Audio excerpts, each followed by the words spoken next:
اللہ تعالیٰ نے قرآن حکیم میں ارشاد فرمایا کہ افحسبتم انما خلقناکم عبثا وانکم الینا لا ترجعون، فرمایا کیا تم یہ گمان کرتے ہو کہ ہم نے تمہیں بیکار پیدا کیا ہے،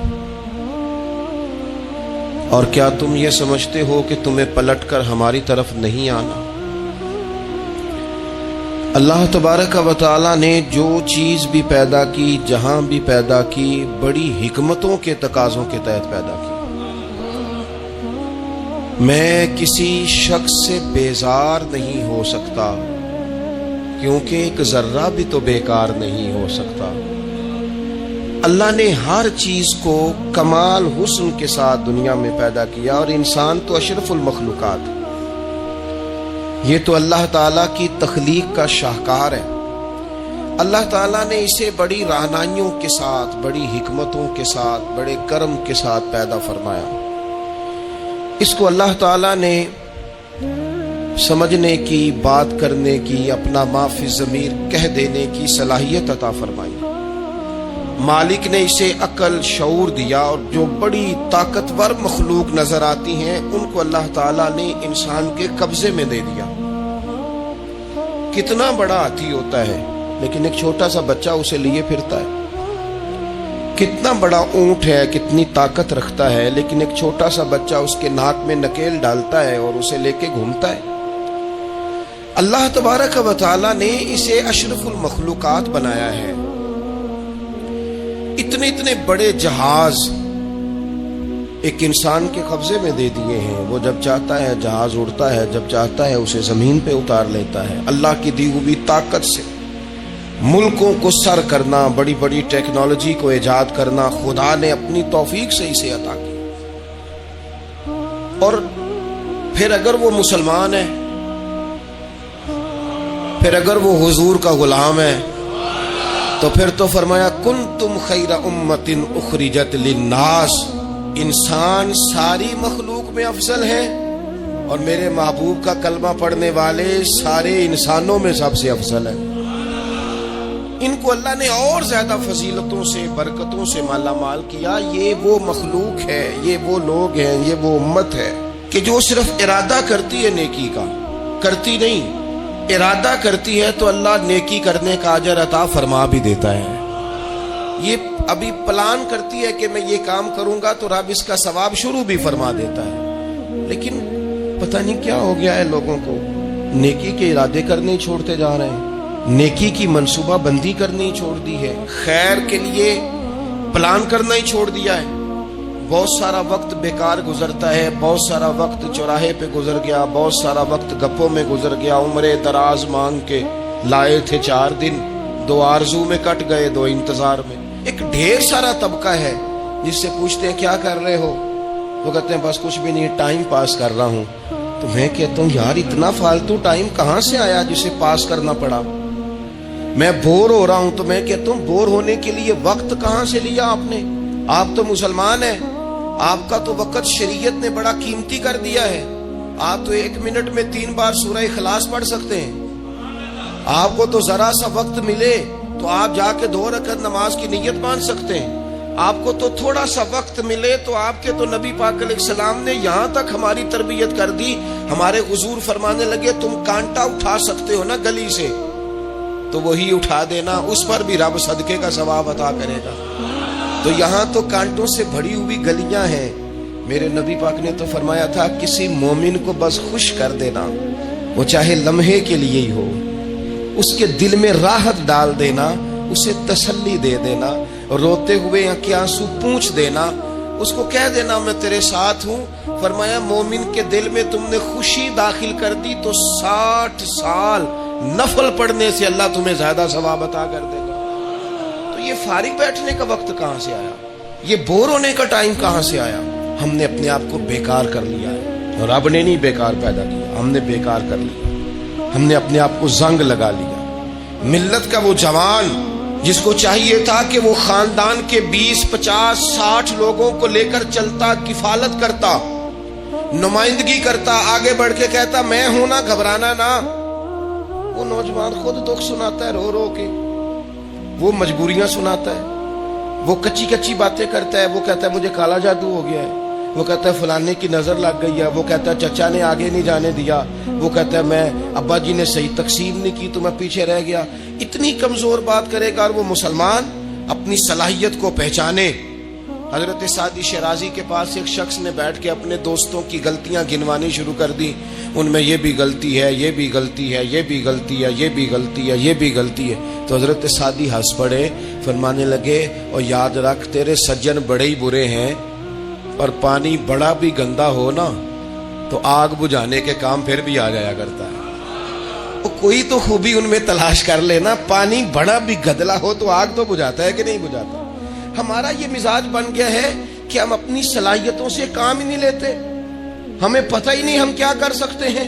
میرے رسول پاک صلی اللہ علیہ وسلم کا کمال یہ ہے کہ حضور نہ انسان کی صلاحیتیں اجاگر کر دیتے، محبوب اجاگر کر دیتے، حضور اندر جذبہ پیدا کر دیتے. اس طرح کا وہ اقبال کہتے ہیں کہ تمہارا وقت کا امام وہ نہیں ہوتا جو تمہیں کہے حالات بڑے خراب ہیں، اس قوم کا کچھ بھی نہیں ہو سکتا، اس ملک کا کچھ بھی نہیں ہو سکتا، فلانا ادارہ بھی خراب ہو گیا، فلانا بندہ بھی کرپٹ ہو گیا، فلانا بھی دنیا دار ہو گیا، پیر بھی خراب ہو گئے، مولوی بھی خراب ہو گئے، سیاستدان بھی خراب ہو گئے، اور بیوروکریٹس بھی خراب ہو گئے، اور تاجر بھی خراب ہو گئے، اور فلانی برادری یہ ظلم کرتی، فلانا قبیلہ یہ ظلم کرتا ہے، فلانے شہر کے لوگ. اسی چکر میں صرف مایوسیاں پھیلانی ہیں، کبھی خیر کی بات ہی نہیں کرنی. لیکن اقبال کہتے ہیں کہ ہے وہ تیرے زمانے کا امام برحق جو تجھے حاضر و موجود سے بیزار کرے اور موت کی شکل میں دکھلا کے تجھے جلوہ یار زندگی تیرے لیے اور بھی دشوار کرے. وہ تیرے اندر رمق پیدا کرے. آج جو حاجی غار سور پہ جاتے ہیں تو یہ لوگ پانی کی بوتل ان کی بغل میں ہوتی ہے، رستے میں 3-4 جگہ بنی ہوئی ہیں، پانی پئیں، چائے پئیں، جوس پئیں، بندوبست ہے. آپ کے کھانے پینے کے لیے آپ چیزیں خرید سکتے ہیں. اوپر جائیں تو وہاں بھی سارا کچھ بیٹھنے کا بہترین اہتمام ہے. جب حضرت صدیق اکبر گئے تھے تو دن کو نہیں گئے تھے، رات کو گئے تھے. اور جناب اسماء بنت ابی بکر جب رات کو کھانا لے کے جاتی تھی تو وہاں تو دن کو آج بھی 1400 سال کے بعد بھی آبادی کوئی نہیں. اس وقت کیا منظر ہوگا. اور اب رستہ بن گیا تھا، اب تو رستہ بھی نہیں تھا. تو حضرت اسماء کہتی ہیں میں اکیلی روٹی پکاتی تھی، پھر اسے باندھتی تھی، پھر میں یہ نہیں کہ 2-4 میرے ساتھ ساتھی چلو تو پھر غار سور پہ چلتے ہیں، لوگ تو یوں جاتے ہیں نا. فرماتی میں دیکھتی تھی ادھر ادھر کہ کوئی ہے تو نہیں، دیکھ تو نہیں رہا. جب کوئی نہیں ہوتا تھا تو رات کو جاتی تھی اور غار پہ کھانا دے کے آتی تھی. اور حضرت صدیق اکبر نے حضور کو کندھوں پہ بٹھا کے کہا تھا حضور پتھر نکیلے ہیں، ان کی نوک تیز ہے، کہیں مقدس قدموں کو تکلیف نہ دیں، اگر مہربانی کریں تو میرے کندھوں پہ نہیں بیٹھ جاتے. حضور حضرت صدیق اکبر کے کندھوں پہ بیٹھ گئے. درویش کہنے لگے پباں پار قدم نہیں جے لاؤندا تے سور پہاڑ تے چڑھیا جاندا، او پہ جاندا جے یار نبی دا، اے اصلی دلدار نبی دا. او پہ جاندا جے یار نبی دا، اے اصلی دلدار. اپنے اندر جذبہ پیدا کرے. ہم کچھ کر سکتے ہیں. غریب ساری زندگی دکھ ہی سنائے گا کہ میں غریب. اس نے محنت کب کرنی ہے، جد و جہد کب کرنی ہے، اس نے آگے کب بڑھنا ہے، وہ کب تک یہ کام کرے گا. اپنی زندگی کے اندر شعور پیدا کریں اور اپنی صلاحیت سے کوئی نفع لیں. آپ کیا کر سکتے ہیں زندگی میں؟ میں نے کہا کچھ نہیں کر سکتے. گلی سے روڑا تو اٹھا سکتے ہیں کہ نہیں؟ کچھ انقلاب اپنے مزاج میں پیدا کریں، کچھ تبدیلی پیدا کریں. اس کے لیے سب سے زیادہ ضروری یہ ہے کہ ہم اپنے اندر اخلاقی تبدیلی لانے میں کامیاب ہو جائیں. کائنات میں قوم وہ سمجھتی ہے جن کا اخلاق سنور جاتا ہے، اور جو لوگ اپنے اندر اخلاقی تبدیلی نہیں نہ لاتے. آپ دیکھیں نبی پاک علیہ السلام کا انقلاب کس طرح کا ہے. عرب کے لوگ سمجھتے تھے کہ معاف کرنا بزدلی ہے، صبر کرنا بزدلی ہے. وہ کہتے تھے یہ کیا بات ہوئی، ہمارا دشمن کیا سمجھے گا کہ بزدل ہے، انہوں نے معاف کر دیا. وہ کہتے تھے معاف کر دیں تو کمزور پڑ جائیں گے، سامنے والا کہے گا کہ ان کے پلے کچھ نہیں، معاف کر دیا. اور ہمارے زمانے میں آج معاف کمزور آدمی کرتا ہے، طاقتور آدمی معاف نہیں کرتا. وہ جس کے پاس طاقت نہیں ہوتی وہ کہتا ٹھیک ہے میں نے اللہ پہ چھوڑ دیا، حالانکہ اس نے بھی اچھا کیا. پر کمال تو یہ ہے کہ تیرے پاس ساری طاقت ہو پھر بھی تو فیصلہ اللہ پہ چھوڑے.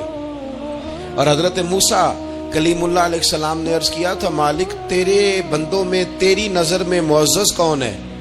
تو رب کریم نے فرمایا میرے کلیم جس کے پاس بدلہ لینے کی طاقت ہو پھر بھی معاف کر دے وہ رب کی نظر میں بڑی عزت والا ہے۔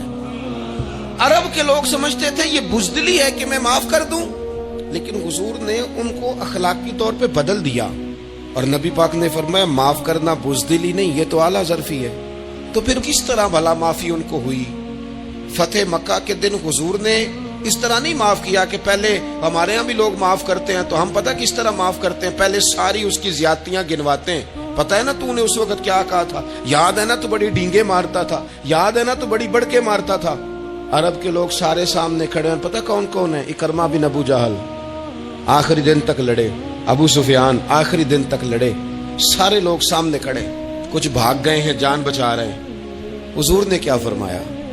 فرمایا پتہ تمہارے ساتھ آج سلوک کیا کرنا ہے؟ یا رسول اللہ بتائیے۔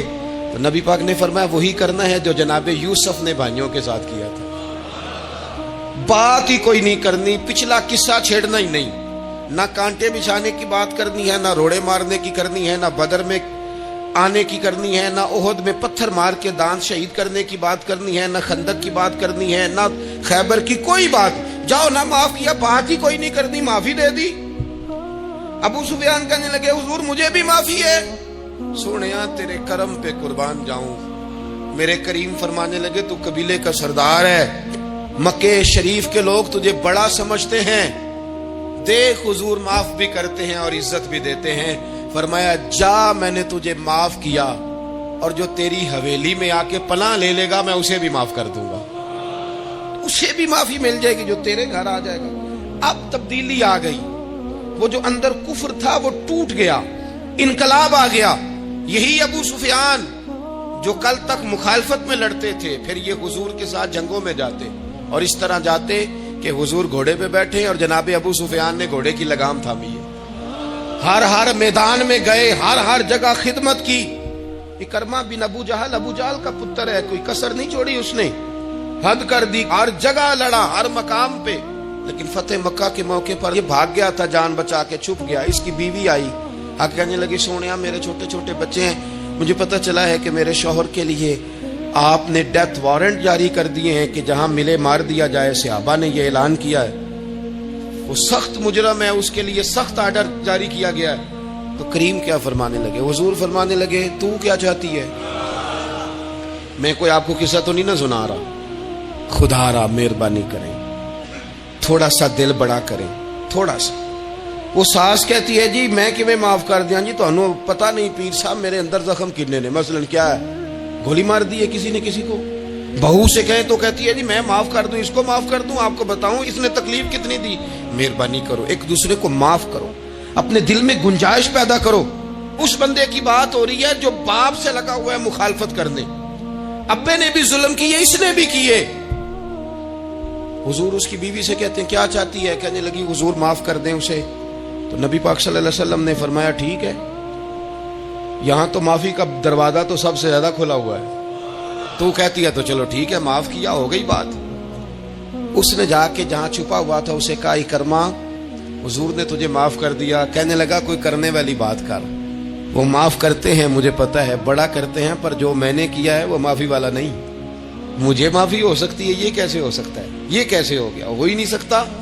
اس کی بیوی پھر آئی، کہنے لگی حضور وہ مانتا نہیں، یہ تاریخ صرف میرے رسول کی ہے، یہ سیرت صرف میرے رسول کی ہے، کہ جس کو معاف کیا جا رہا ہے اس کی سمجھ میں بات نہیں آ رہی کہ بھلا مجھے معاف کر دیا ہے۔ حضور کہتے ہیں اچھا تو بتا وہ کیسے مانے گا؟ کہنے لگی حضور اگر کوئی نشانی دے دینا، عرب کے لوگ تلوار دے دیتے تھے، زرہ دے دیتے تھے، پگڑی دے دیتے تھے، چھڑی دے دیتے تھے، یہ دلیل ہوتی تھی کہ فلاں نے نشانی دے دی۔ اگر کوئی مل جائے نا نشانی، محبوبہ اس طرح تو کوئی نہیں کرتا جیسے آپ کرتے ہیں۔ کریم نے اپنے سر سے پگڑی اتاری اور فرمایا میری پگڑی بطور علامت کے نشانی کے لے جا، اسے کہہ دے میں نے معاف کیا۔ اب اکرمہ کو معافی ہو گئی، وہ آ رہے ہیں، یوں اخلاق بدلتے ہیں، وہ آ رہے ہیں۔ یہاں کوئی بڑا آدمی آئے نا تو پہلے اعلان ہوتا ہے فلاں بن فلاں صاحب آ رہے ہیں، اب ان کو دعوت دیتے ہیں، لیکن وہ اعلان چھوٹا کرتا ہے بڑے کے لیے. یہاں انوکھا باب ہے. اکرمہ کلمہ پڑھنے آ رہے ہیں. نبی پاک صحابہ سے کیا فرما رہے ہیں؟ فرمایا وہ کلمہ پڑھنے آ رہا ہے, اطاعت قبول کر کے آ رہا ہے, سر تسلیم خم کر کے آ رہا ہے. اس کے سامنے اس کے باپ کے کسی ظلم کا اظہار نہ کرنا. اس کے باپ نے بڑے ظلم کیے ہیں, زیادتیاں کی ہیں, ہم تذکرہ یہاں ہوتا ہے, لیکن اس کے سامنے نہ کرنا. اس کا تو ابا ہے نا, اس کا تو باپ ہے نا, کوئی بات نہ کرنا, اسے تکلیف ہوگی. کس کے لیے؟ صحابہ رو رہے ہیں, حضور یہ کس کے لیے تیاری کرا رہے ہو؟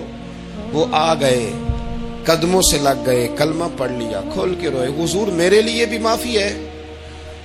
تو کریم نے فرمایا ہاں, میں رحمت والے رب کا رحمت والا رسول ہوں, ہے نا معافی. اکرمہ مسلمان ہو گئے. پھر تلوار کو صاف کر کے کہنے لگے سونیا, پہلے یہ اسلام کی مخالفت میں لڑتی تھی, اب حمایت میں لڑے گی. مجھے بتائیں, ایک ایک گلی اکرمہ گئے اسلام کی حمایت میں تلوار لے کے, ایک ایک گلی. اور آپ پچھلے جہاد میں بھی گئے تھے, اس جہاد میں نہ جائیں تو کہنے لگے کفارہ نہیں ادا کرنا, پچھلے داغ نہیں صاف کرنے. میں جاؤں گا, گلی گلی جاؤں گا, نگر نگر جاؤں گا, جھنڈا لے کے جاؤں گا. میں بتاؤں گا کہ جب کوئی مدینے والے کے پاس آئے تو رب دل بدل دیا کرتا ہے.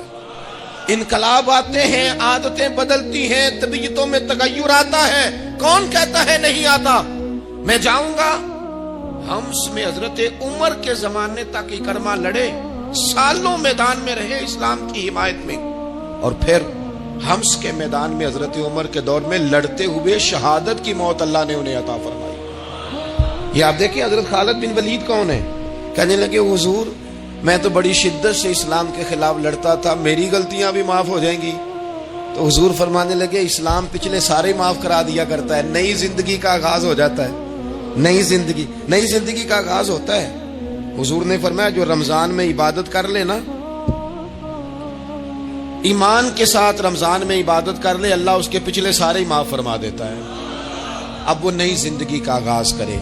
جس نے شب قدر پہ رو رو کے توبہ کی ہے, وہ رمضان کے بعد کرپشن چھوڑ دے, جھوٹ چھوڑ دے, بددیانتی چھوڑ دے, دل دکھانا چھوڑ دے. جس نے رمضان میں روزے رکھے, تراویح پڑھی ہے, وہ نئی زندگی کا آغاز کرے. خدا کی رحمت سے گناہ معاف ہو گئے, اب وہ آگے بڑھے. نبی پاک علیہ السلام نے فرمایا جو اللہ کے گھر کا حج کار آیا وہ اس طرح ہے جس طرح آج ماں کے پیٹ سے پیدا ہوا ہے. اب نئی زندگی کا آغاز کرے, اب وہ اپنی عادات میں تبدیلی لائے, اب وہ بدل جائے. میں کس درد سے یہ بات آپ سے کروں کہ 50 لاکھ مسلمان ہر سال حج کرتا ہے. اگر 25 لاکھ کا کردار بھی ٹھیک ہو جائے تو سال کا 25 لاکھ با کردار مسلمان اگر دنیا کو دیا جائے تو بتائیے امت مسلمہ کا سر کتنا اونچا ہوگا.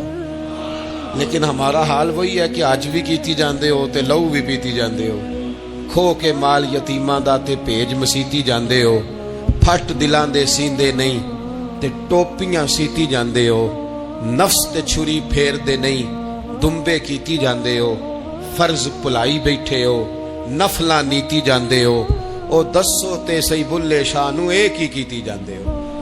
بات وہی ہے کہ کعبے گئے, مدینے گئے, کربلا گئے, جیسے گئے تھے گھوم پھر کے ویسے ہی آ گئے. کچھ تبدیلیاں اپنے مزاج میں لائیں, اپنی عادات میں لائیں. حضرت خالد بن ولید نے کہا حضور سارے گناہ معاف ہو گئے. فرمایا ہو گئے. حضرت خالد بن ولید نے پھر اپنی تلوار تھامی اور جناب خالد بن ولید پھر اس طرح میدانوں میں نکلے کہ نبی پاک نے فرمایا اب یہ خالد نہیں, یہ تو سیف اللہ ہے, یہ تو اللہ کی تلوار بن گیا ہے. اس جذبے سے, شوق سے اپنے مزاج کو تبدیل کر کے اس طرح میدان میں آئے. فرمایا اب یہ اللہ کی تلوار ہے. پورا وجود زخمی کرایا اور ساری زندگی اسلام کی حمایت میں تلوار چلائی. ہم بدل سکتے ہیں, تبدیلی آ سکتی ہے, ہمیں بدل جانا چاہیے. بہلول دانا سے کہا تھا ہارون رشید نے کہ مجھے کوئی نصیحت کر دے, میں بادشاہ ہوں, سخت دل ہو جاتا ہے کئی دفعہ. تو حضرت بہلول دانا کہنے لگے میں کیا نصیحت کروں, آپ کا باپ کہاں ہے؟ کہنے لگے قبرستان میں. کہا ایک بڑا بھائی بھی تھا, بڑا پیار کرتا ہے, سنا آپ سے, کہاں ہے؟ کہا قبرستان میں. تو کہا وہ ایک چچا زاد بھی آپ کے ساتھ میں نے دیکھا ہے. کہا وہ بھی قبرستان میں. یاد کرانا شروع کیا حضرت بہلول نے. فرمایا وہ ننہال والے، ددہال والے، وہ ماموں، وہ چاچو کا سب قبروں میں. آخری جملہ کہا، فرمایا تیرا ایک پتر بھی تھا، چڑھتی جوانی تھی، قد اونچا تھا، رنگ گورا تھا. ہارون رشید رو پڑے، کہنے لگے حضور وہ بھی قبرستان میں. تو فرمایا جس نے اتنے جنازے پڑے ہوں اسے میں نصیحت کروں؟ تیرا کیا خیال ہے، تو نے نہیں جانا؟ یارو ہم نے اپنے کئی کلاس فیلوں کے جنازے پڑھے ہیں. بڑا پیار تھا میرا اپنی دادی کے ساتھ. تو 97 میں وہ انتقال کر گئی. دادا ابو چلے گئے، اماں جی چلی گئیں، ابا جی چلے گئے، نانا چلے گئے، پھپھا چلے گئے، دوست چلے گئے. یہاں پچھلے سال کئی سنگی تھے، اس سال نظر نہیں آتے، رخصت ہو گئے. او سنگیو، یہ تو ساری تیاری ہے، ہم نے بدلنا کب ہے؟ اب تو ہمارا بڑھاپا آنے کو ہے، اب تو بال سفید ہونے کو. تبدیلی کس وقت؟ اللہ تعالیٰ نے قرآن مجید فرقان حمید کے اندر فرمایا اللہ ولی الذین آمنوا یخرجہم من الظلمات الی النور. اللہ مومنوں کا ولی ہے، وہ انہیں اندھیروں سے نور کی طرف نکالتا ہے، وہ رستہ دکھاتا ہے. بار بار راہ کھلتی ہے ہمارے سامنے پر ہم قبول کرنے کو تیار نہیں ہوتے. کچھ تبدیلی اب آ جائے، کچھ زبان میں مٹھاس آ جائے، کچھ ہمارے عمل میں پختگی آ جائے. ہم نہ بہت سارے کام لوگوں کو دیکھ کر کرتے ہیں، اس سے تھوڑی جان چھڑائی جائے. کچھ اپنے اندر جو قباہتیں ہیں کچھ اپنے ساتھ جنگ کی جائے. نبی پاک علیہ السلام نے فرمایا افضل جہاد اپنے نفس سے لڑائی کرنا ہے. اپنے آپ کے ساتھ کچھ جد و جہد کی جائے، کچھ اپنے خلاف بھی چلا جائے. ساری زندگی دوسروں سے لڑتے، دوسروں پر اپنی غلطیوں کا بوجھ ڈالتے گزر گئی، کچھ اپنے نفس پر بھی. حضرت باجید بستامی سے کسی نے کہا حضور میں نے اللہ تک جانا ہے، رستہ بتا دیں. فرمایا 2 قدم کا رستہ ہے. فرمایا 1 قدم اپنے نفس کی خواہش پہ رکھ لے تو دوسرا قدم تیرا رب تک پہنچ جائے گا. تو اپنے آپ کو کنٹرول نہیں نہ کرتا، اپنے آپ سے تو لڑ پہلے. اقبال کہتے ہیں ڈھونڈتا پھرتا ہوں اے اقبال اپنے آپ کو، آپ ہی گویا مسافر، آپ ہی منزل ہوں میں. نبی پاک نہ تبدیلی کرتے. یہ جو لوگ کہتے ہیں نا کیسے بدلوں، تو حضور بدلنے ہی تو آئے ہیں.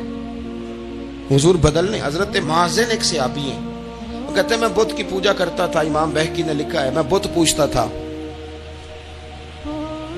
ایک دن میرے بت کے اندر سے آواز آ گئی تو کب تک مجھے پوجے گا، مدینے میں تو حضور جلوہ فرما ہو گئے. کہتے ہیں 2 دفعہ 3 دفعہ بت مجھے پیغام دے رہا ہے کہ حضور کی طرف جاؤ. بت کہتے ہیں میں وہاں سے چلا، حضور کی بارگاہ میں پہنچا تو نبی پاک علیہ السلام کی خدمت میں حاضر ہو کے میں نے عرض کی یا رسول اللہ کمال ہو گئی، لوگ بتوں کو پوجتے ہیں اور میرا بت کہہ رہا تھا جا کے حضور کا کلمہ پڑھ دے. او سکیاں کھجوراں اگا جام دے تے پتھراں تو کلمہ پڑھا جام دے. فرمایا وہ انہوں نے مجھے بت نے بھیجا ہے. حضرت مازن کہتے ہیں حضور کی بارگاہ میں آیا، نبی پاک نے کلمہ پڑھایا تو میں نے عرض کی حضور میرے اندر کچھ قباہتیں بھی ہیں، کسی کی چیز دیکھ کے میرا جی للچا جاتا ہے، میں چوری کر لیتا ہوں، بدکاری کا بھی مزاج ہے، شراب نوشی بھی ہو جاتی ہے. کہتے ہیں حضور نے میرے سینے پہ ہاتھ رکھا، میرے لیے دعا کر دی. آپ فرماتے ہیں گردن اونچی تھی کبھی نیچی نہیں ہوئی تھی، پر وہ کلمے کی کیا برکت آئی کہ ایسا سر جھکا کہ وہ جھکا ہی رہا. ایسی تبدیلی آئی کہ آ گئی، نفرت ہو گئی. کہتے ہیں حرام مال آتا ہے تو میری طبیعت پہ بوجھ بن جاتا ہے. میں اکثر دوستوں سے کہتا ہوں کہ ہم نا ہمارے ہاں لوگوں کا عجیب مزاج ہے، وہ اپنا مائنڈ سیٹ کر لینا، کبھی ذہن بنا لینا یہ چیز حرام